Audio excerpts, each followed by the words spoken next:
Bharatiya Janata party और शिवसेना की सत्ता जब स्थापना हुई थी उसके बाद जितेंद्र आव्हाड ने सबसे पहले उसमें साइन किया था कि हम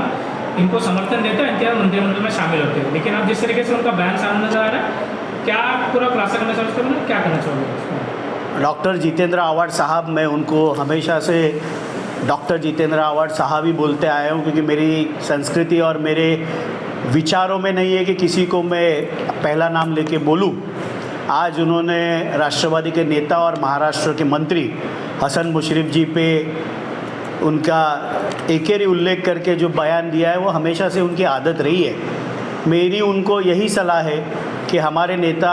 हसन मुशर्रफ जी कोल्हापुर के मिट्टी से आते हैं, पहलवानों की भूमि है, ज़्यादा उनके साथ वो पंजा ना लड़ाए, किसी भी क्षण उनको चितपट हसन मुशर्रफ जी कर देंगे। 2022 में जब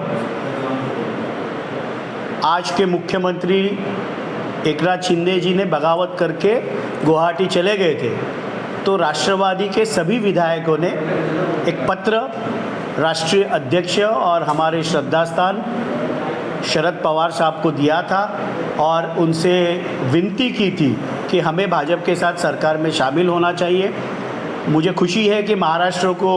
आज डॉक्टर जितेंद्र आव्हाड साहब ने बता दिया कि मेरी भी हस्ताक्षर उस पत्र पे है, लेकिन मैंने बाहर आके हमारे प्रदेश अध्यक्ष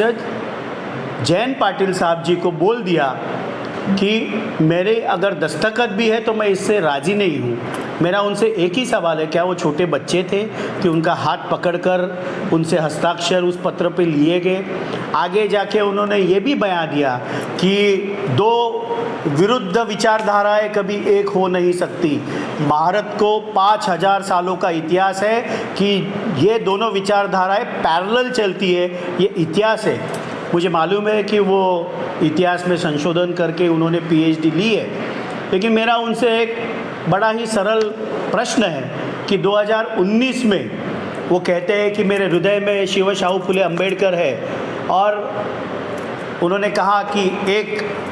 जांग पर शिव शाहू फुले अम्बेडकर और एक पे गोलवलकर गुरुजी रख के हम कैसे चल सकते हैं। लेकिन 2019 में जिन्होंने बाबरी मस्जिद गिराई, जिसका समर्थन जिस पार्टी ने किया, जिन्होंने मराठवाड़ा विद्यापीठ के नामांतर को विरोध किया, उनके साथ आप सत्ता में शामिल हुए। तो जिस प्रकार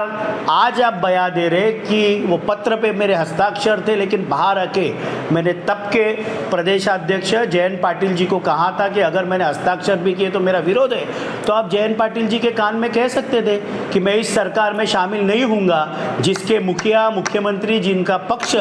जिन्होंने बाबरी मस्जिद गिराई, जिन्होंने नामांतर को विरोध किया, उनके साथ सत्ता में शामिल नहीं होऊंगा। तब आपकी अंतरात्मा कहाँ गई थी? जिंदगी भर आपने आपके स्वार्थ का, विकास का नहीं पर स्वार्थ का राजकारण आपने किया है, इसलिए आप ज़्यादा नीतिमत्ता की बातें वो न करें।